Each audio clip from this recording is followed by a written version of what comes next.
Welcome to another edition of Abukari Damba.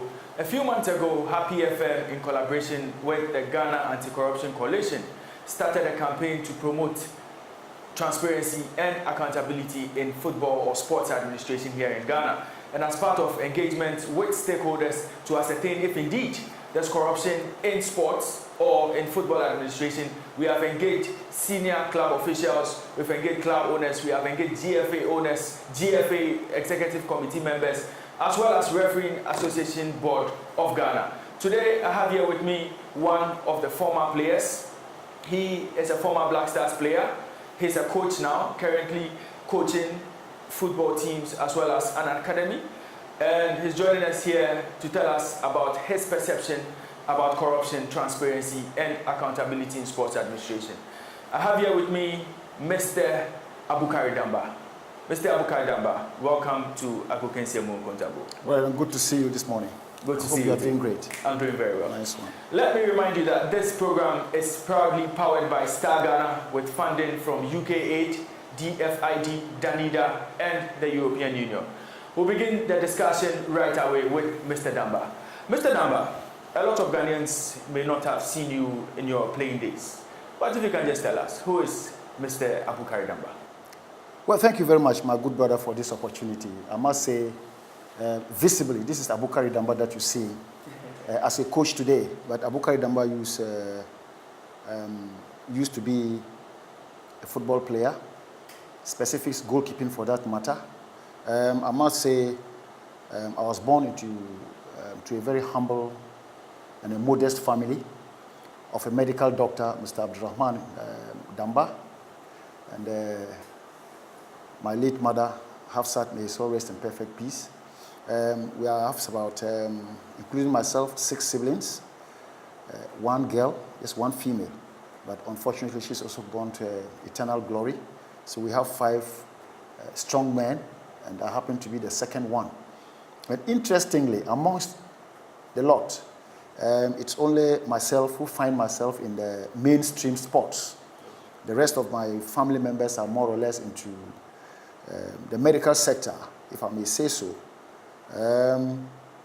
Even though I'm into mainstream sports, that does not mean that I took education not seriously, because my father was a very strong and an astute advocate of education, more so a strict one for that matter. So he did not mince words when it came to educating us. So I went through the ranks so far as education is concerned, and did what I had to do. But fortunately, whilst educating myself, I found myself also playing football, because I believe I was a complete athlete. It's interesting that I find myself into football specifics. Yeah. But I must say to you, I was an athlete. I played basketball for my school.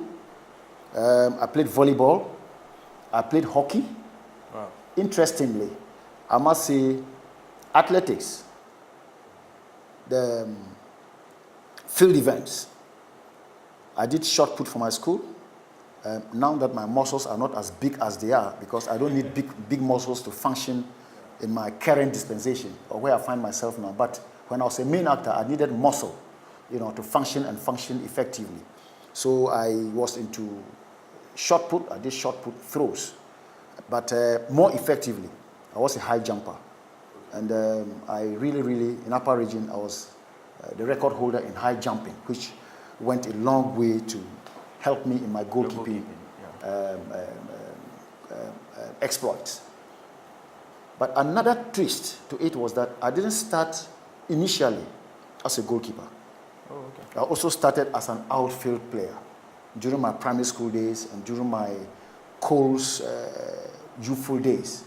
Growing up as a development player, as a developing player, I started off as an outfield player, played in the midfield, and subsequently got myself into goalkeeping, courtesy the recommendation of one of my senior colleagues in school. He just recommended me, Damba, play in goal. And as I took over the mantle to play in goal at my young ages, I performed well. So they thought that, it was okay, Damba, stay and play in goal. And I also had an interest, and based on that, I continued in goal, and up till today, I find goalkeeping as the biggest passion so far as I'm concerned. So you played for the Black Stars? Yes, I was in goal for the Black Stars. Between which period? I was invited to the Black Stars in 1985. Okay. And played consecutively, or I was being consecutive in the Black Stars, or consistent in the Black Stars for 10 years. I actually retired from the Black Stars in 1995, after which I went abroad, to play international football throughout these years. So now you are managing an academy? Not necessarily. I must say, whilst I was playing football, I was lucky, specifically in Asia, to have a stint with Peter Shilton, former goalkeeper of England. Yeah, he came to Malaysia for some clinics, and my coaches thought it was wise to integrate me into that course, and which I gracefully accepted. I went into it and I never regretted. So it made me a better person as a player, because I had a better understanding of the game. And from there, after I retired from Malaysia, because I started my coaching courses in Malaysia, and when I retired and came back to Ghana, then I got myself integrated straight into the national team, that is at the under 17, the youth 17. That's where I started from. And whilst I was not yet even certificated, so far as CAF is concerned, but I had to do the basic coaching courses, the intermediate coaching courses, the advanced coaching courses, which yesteryears were the ones functional, until we got ourselves into certification, becoming a certified coach.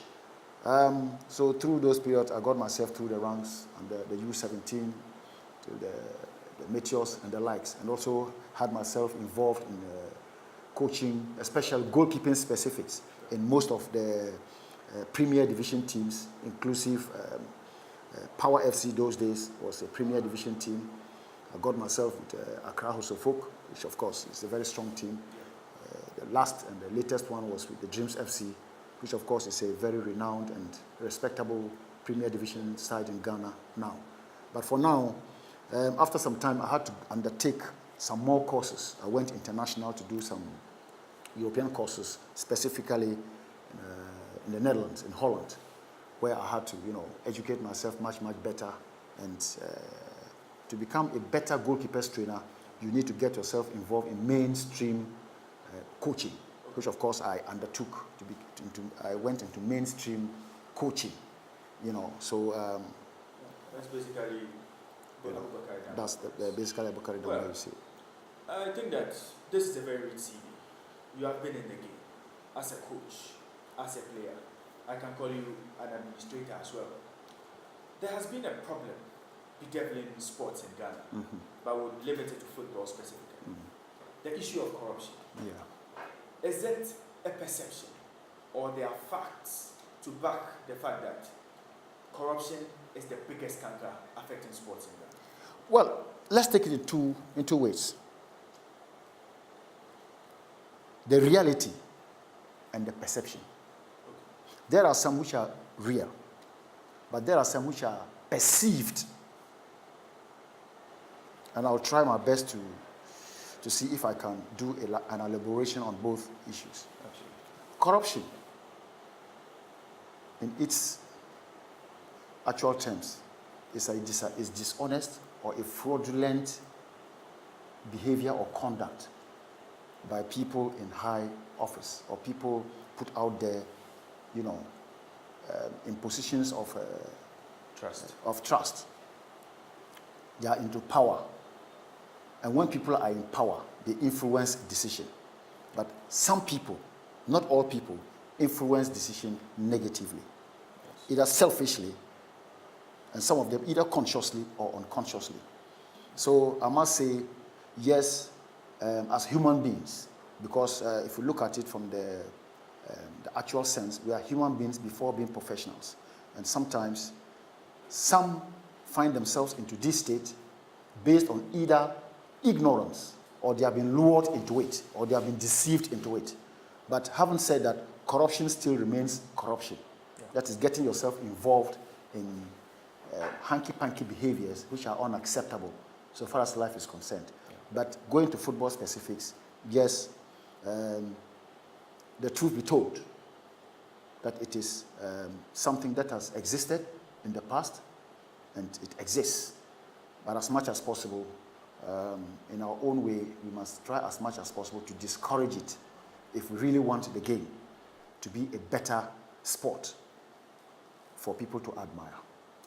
That being said, you have been a Black Stars player before. Yeah. If I may ask, before you got called out to the national team, there are stories that people have to pay their ways to the national team. Did you ever have to pay your way to get called out into the national team? Well, thank you very much. And I must say, the times I was invited to the Black Stars when I was still very young, I had just completed my sixth form education, and I was, gunning myself or preparing myself to go to the university. That's when I started playing Premiership football, and I got myself into Premiership football in February 1984. And fortunately, I was invited into the Black Stars, the senior team, the Black Stars, in November 84, the same year, after some 9 months or so. But I must say, because of the competitive nature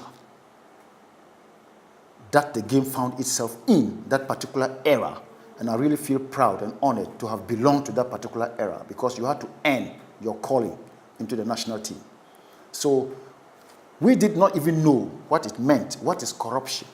When you say what is corruption, those days, if you asked me what corruption was, I would not be able to tell you, because we did not know it. And I don't think it even existed. If it did, but so far as I am concerned, nothing of that nature. So none of your teammates ever complained about the coach asking for something before giving them the opportunity to play for Ghana? Very difficult, because those days it was not limited to one coach. I remember when I was called into the Black Stars, the first time I was called into the Black Stars, we came and met 5 coaches. We had 5 coaches who were in charge of the senior team, the Black Stars. And that was the time we were camping. We pitched camp in Winneba, the sports college. That time it was a specialist training college. Yes, now that it is the UEW, University of Education, Winneba. Yes, that was where we found ourselves, and I don't believe and I don't think anything of that nature existed during those days, because you just had to merit your calling. And more so, it was not limited to 1 or 2 people during the selection. It had to involve a consortium of coaches. So I think diligently work was done on merit. So again, as a player, during your playing days, Yeah. was there ever a time where you were approached by individuals or, match agents or people who contract matches or club officials that coach or player, can you please, fix this match for me? Can you have a bad day in post just to get the results in my favor? Have you been in that situation before? I must say yes. I have been in that situation before, and that is when I played in the Black Stars from 84, 85, 86. Then I matured into the game, and I was really a force to reckon with. And for the purposes of the game and making the game better, because we always want to make the game better, I must say to you that a couple of times, because of my stature in RTU at that time, because I was a top-notch goalkeeper, so far as the domestic game was concerned, and I was a real thorn in the flesh of teams, because at that time, Hasselhoff was at its peak. Kotoko was always in and out, wanting to play Africa all the time. And of course, there was a big competition. And I must say with you, without mincing words, that there was once upon a time that a game was to be played in Tamale. In RTU, we're playing home against Kumasi Asante Kotoko those years. And they knew with Damba in goalpost, it was going to be very difficult even to get a draw. And more, I must say to you, they needed a draw to win that cup, to allow them to play in Africa. So they thought that, is there any way we can do this?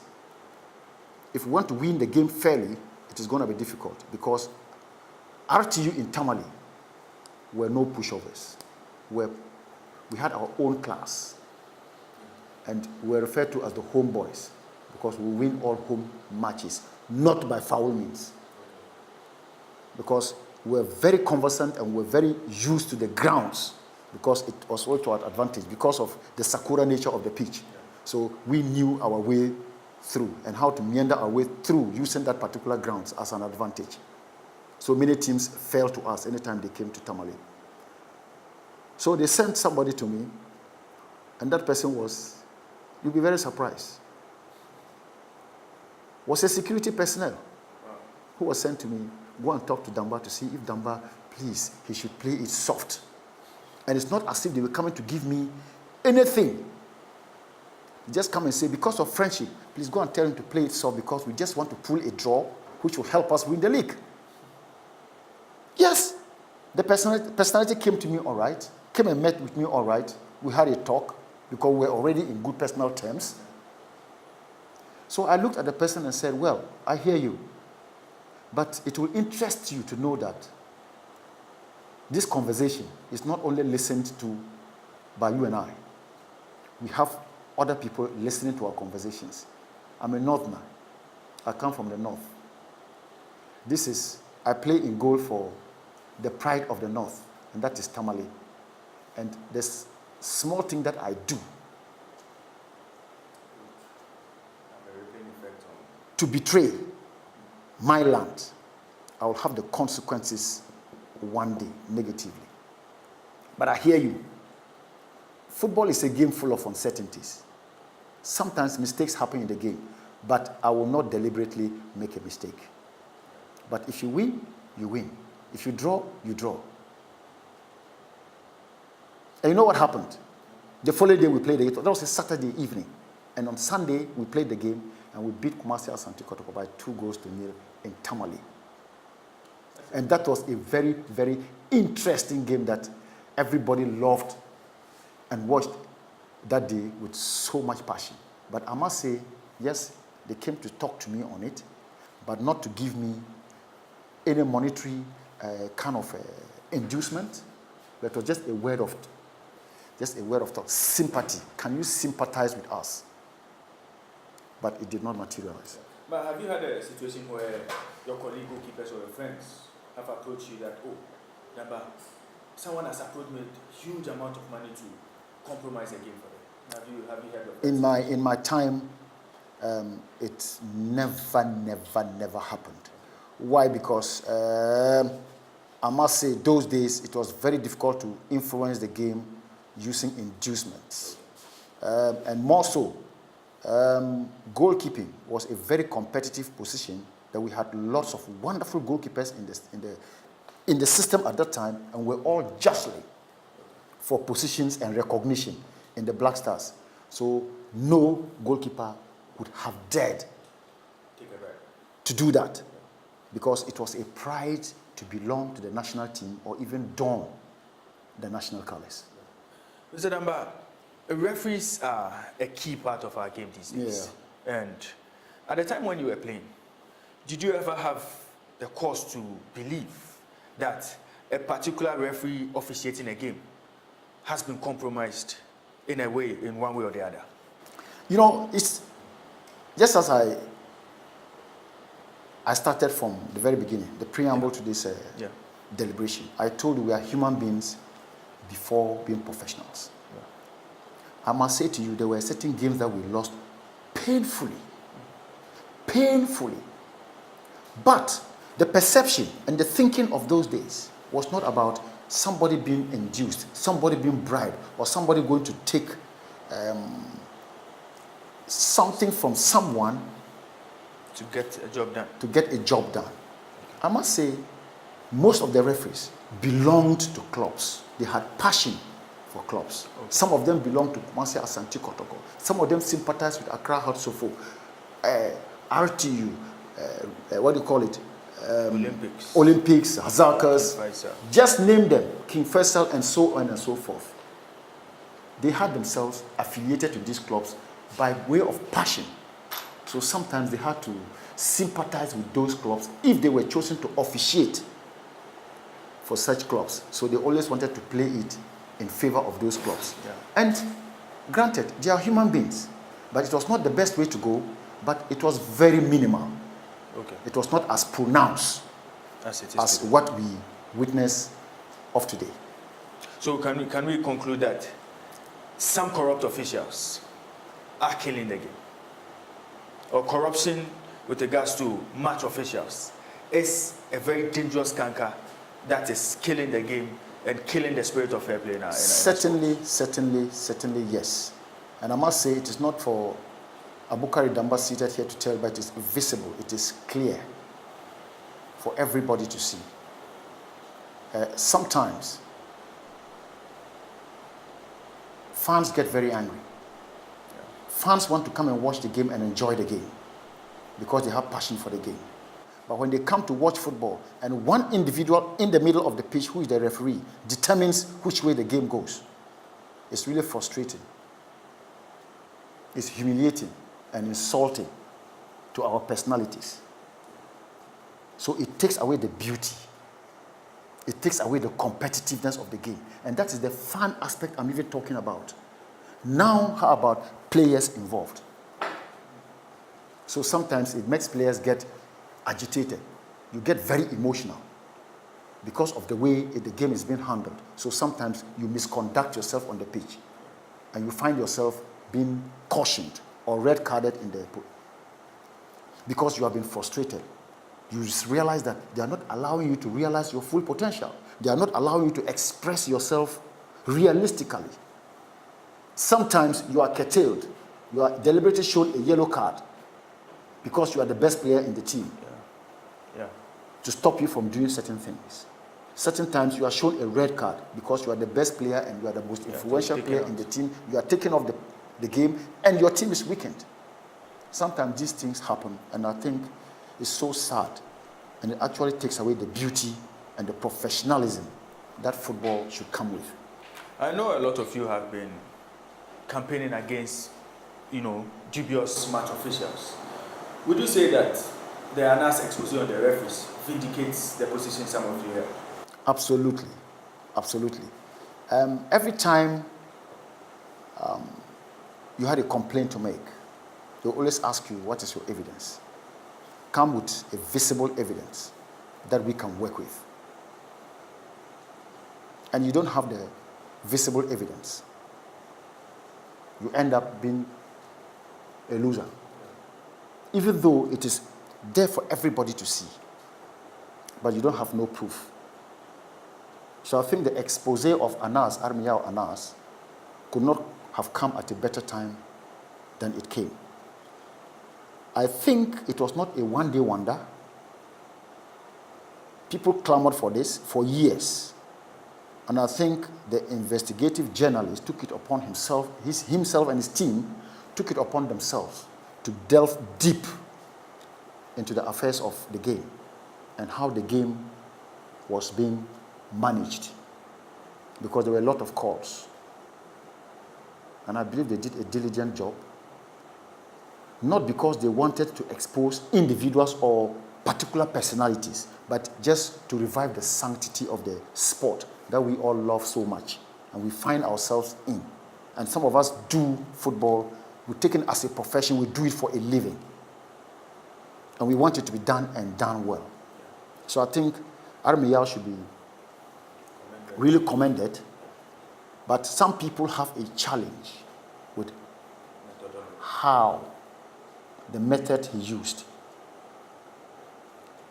But granted, they might have problems or challenges with the methods that he used.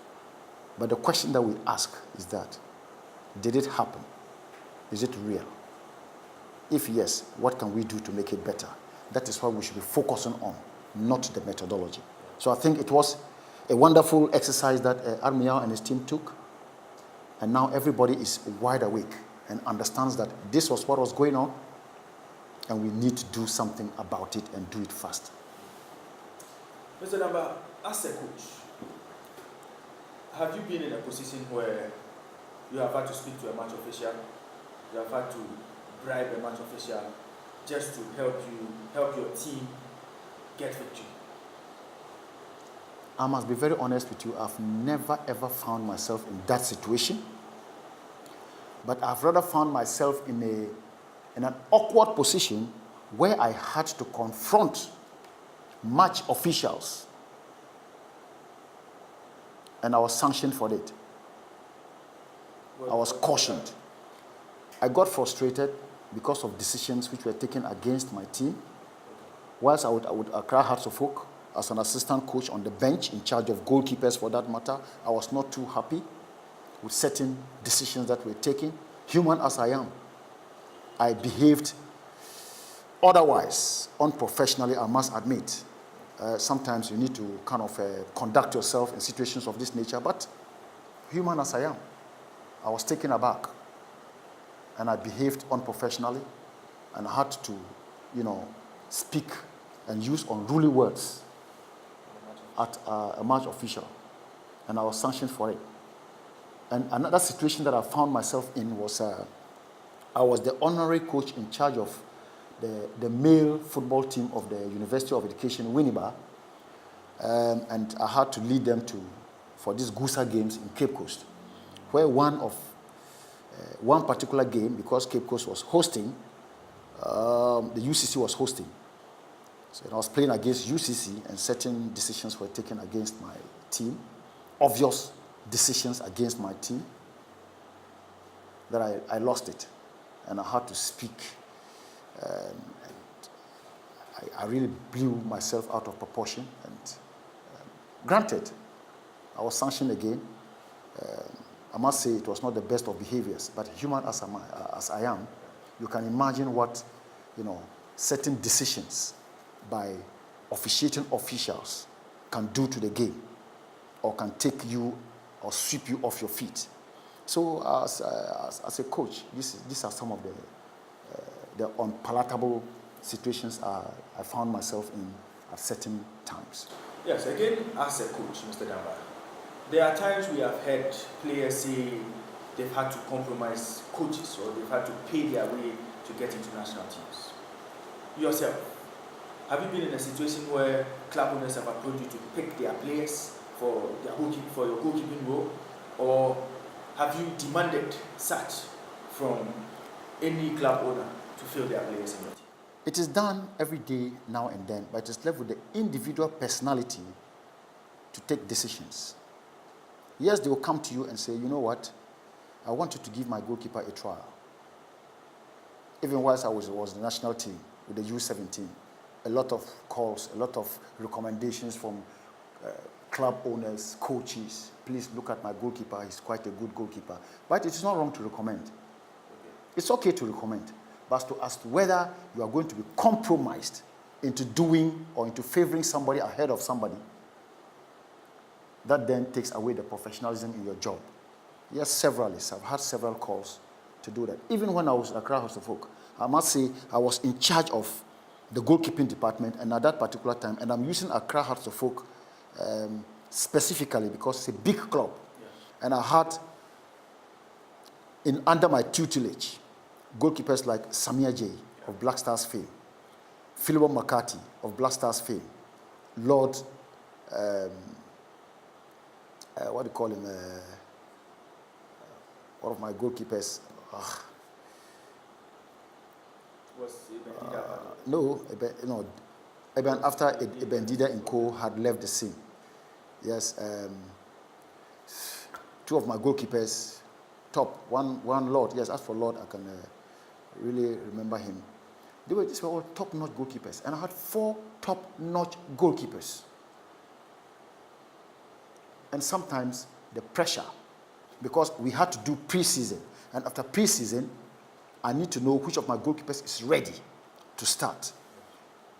And at a point in time, at every material point in time, the goalkeepers or the goalkeepers trainer must have his first choice, his second choice, third and fourth. Unless, of course, the unexpected happens, then you can go for the rotational. So I prepared my goalkeepers, and there was pressure on me because they thought that there was one goalkeeper who was like the face of Accra Hearts of Oak. So based on that, Coach Damba used him. And I didn't relent to their pressure. And I kept on doing what I had to do. Because I knew that if I lost every game, it will come back to haunt me. It will come back to hit me on the head because you have fielded the wrong goalkeeper, and I know it inside me that I did the wrong thing. And the club had to suffer. The whole team had to suffer. The fans had to suffer.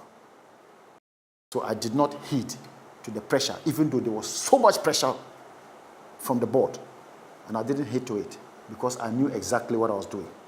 But at a point in time, my goalkeepers and themselves started to understand my principle and why I was doing certain things, and it was for their own good.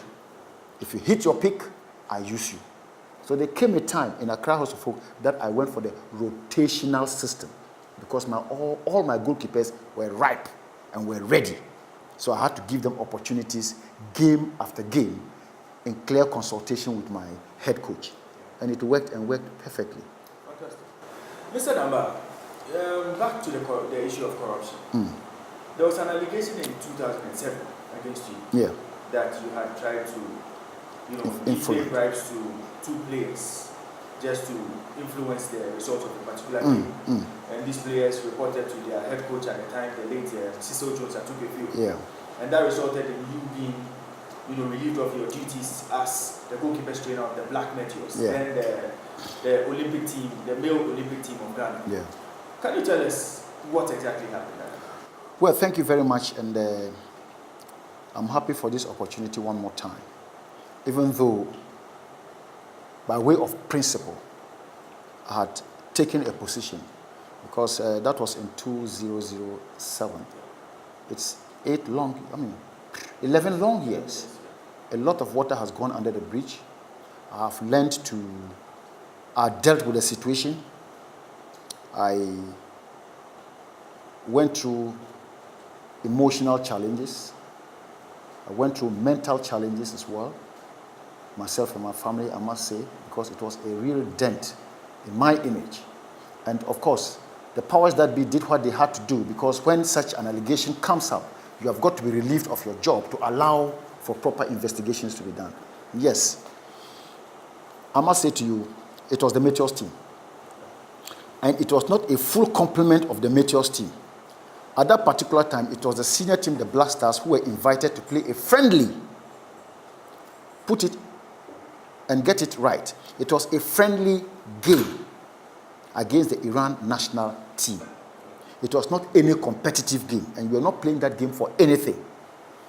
Black Stars was not ready. So the mantle fell on the Meteors to go and honor that game. Meteors was also on recess. We had broken camp. So, because we had some of our players who were international, we were playing outside the country. So an emergency call was given to us to reassemble in camp. So I must say to you, lots of domestic players who were doing so well in the league, from Kotoko, from King Faisal, from Accra House of Folk, and most of the players came from Accra House of Folk. We had about 5 who were just picked randomly from Accra House of Folk to come and make up the team to make the trip to Iran to be able to play the game. So you must establish the reason why the game was being played. There was nothing at stake. So why do you think that somebody should be influenced not to play well in that particular game? There was no reason to do that. And why do you think Damba would do such a thing? If it was said that decisions or the decision of Damba at that particular time was not right, was not professional, accepted 100%, I will salute to it. And I'll take you through a decision. We arrived on a morning, and the game was supposed to be played the following day in the evening. So we had one day to train. And because it was the senior team, the Black Stars, which was supposed to come to Iran, everybody or the press or the media or the world of football knew the Black Stars was coming. And everybody knows what the Black Star brand means. So agents, of course, definitely came around to watch the game. And on the eve of our arrival, I was downstairs when some group of personalities, about 4, and they were all white guys. They were seated in one of the restaurants. So I was passing by and looking at the shops because I wanted to buy a carpet, this praying carpet for Muslims. Because, in Iran, they have very good quality ones. So I was moving around and looking in the shops. Then one of them approached me and asked me whether I was one of the players from Ghana. I smiled because I was dressed, the way I was dressed. I said, no, I'm not a player. I'm one of the technical men. He said, wow, very good. Can I speak to you for a while? So I even took him to be a journalist. So I said, I'm sorry, I don't speak to the press because we have people who are in charge of that. He said, no, I'm not a press person. I'm just a football agent. And I want to ask 1 or 2 questions. Granted, so I sat down with him and he asked me, is it the team, the Black Stars, that? I said, no. What happens is that the Black Stars is on recess. Meteors are the players, the team that has been brought here. They said, what's the composition of your team? And I said, most of them are domestic players, local players. They apply their trade in Ghana here. I said, wow, then can we speak to them? I said, well, it will be difficult to speak to them. So when I said this to him, interestingly, he beckoned to the rest of his friends. So they all came around. I said, he says that the players are mostly domestic players. So maybe we could even get some players to talk to. I said, if you want to talk to the players, they are upstairs now. You can come the following morning when we are down for breakfast. Then you can engage them. Because it was a friendly game. It could be an opportunity for some of these players. So you can't stop players from, yes, because these are up-and-coming professional players. And lo and behold, they left, and the following day, they came back.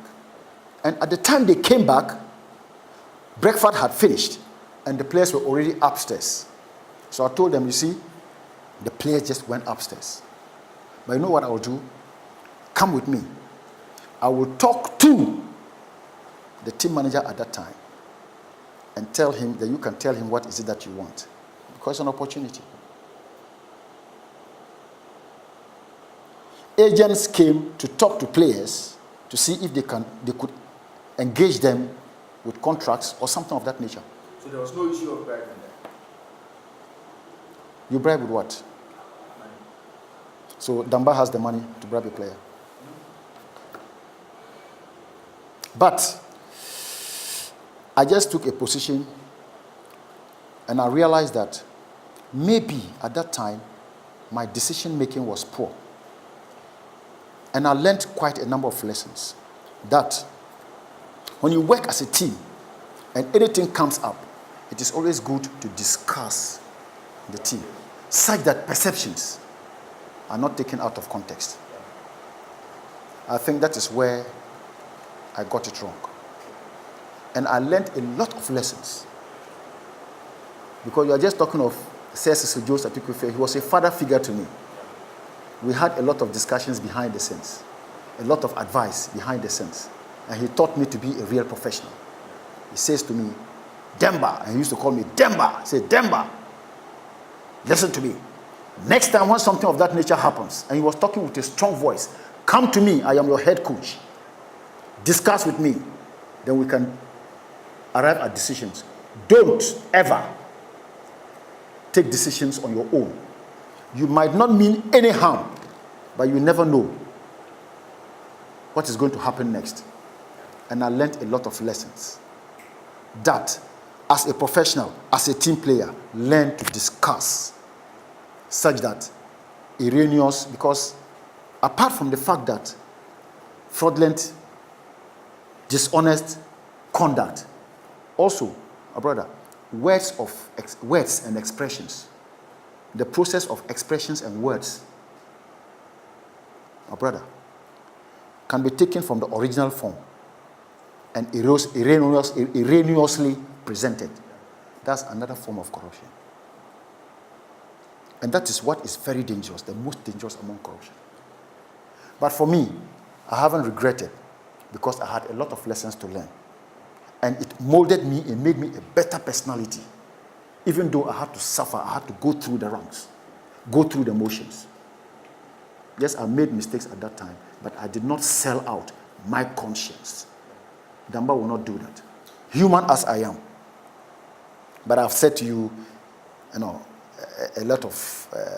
had a lot of time to ponder over the issues.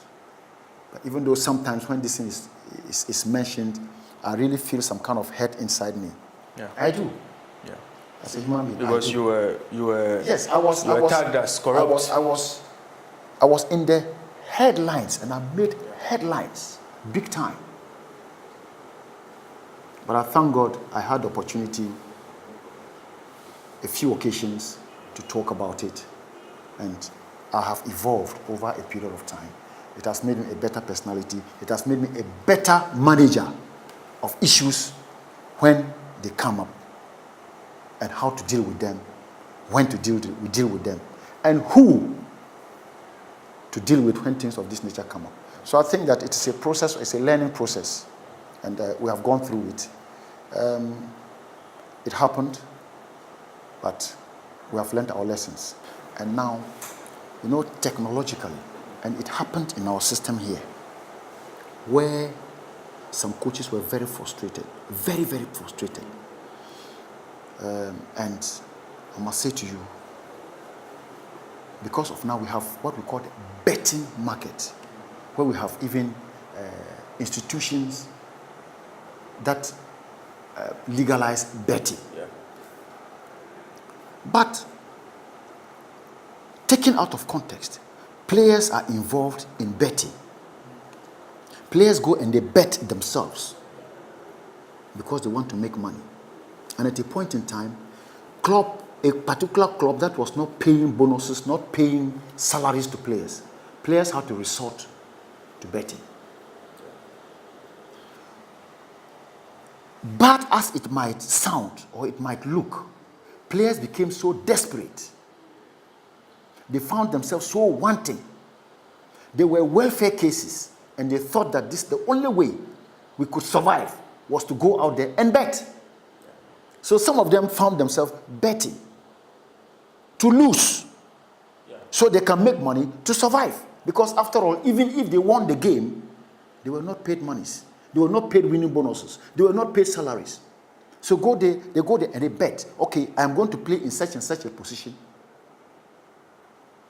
Yes, I want to compromise it because I want to survive. And they found themselves, unfortunately, in situations like this, not due to any fault of theirs. Yes, professionally, it is wrong. But desperately, they had to do what they were doing. You see the situation? It's pathetic. Professional players, they go to bet, they get themselves betting, themselves involved personally, because they want money to survive. That was vintage Abukari Damba. He's told us everything we need to know. In 2007, he never took bribe. He never tried to compromise players of the Black Meteors. He was wrongfully sacked, but he has told us everything about what transpired in that particular match. And also, he's told us about the fact that corruption does indeed exist in our game. Spoken about match officials to a length. He's also spoken about the issue of betting companies and how players get themselves into betting games and end up losing their professionalism on the field of play just to satisfy the bets that they have placed. This is all time would allow us on today's edition of Agukensiemo Ekuntabo. Thank you very much, Abukari Damba, for your time on the show. And thanks for having me. We appreciate your efforts, and we'll call you once again anytime something comes up. If we want to clarify anything on this discussion on corruption, we'll bring you in once again. Abukari Damba is a former Black Stars goalkeeper. And let me remind you that this program is proudly brought to you by Happy FM in collaboration with Ghana Anti-Corruption Coalition. And it's proudly powered by Star Ghana, and it's funded by UK8, DFID, Danida, and the European Union. My name is Raymond Yamado, and I'll see you on the next episode of Agukensiemo Nkontabu.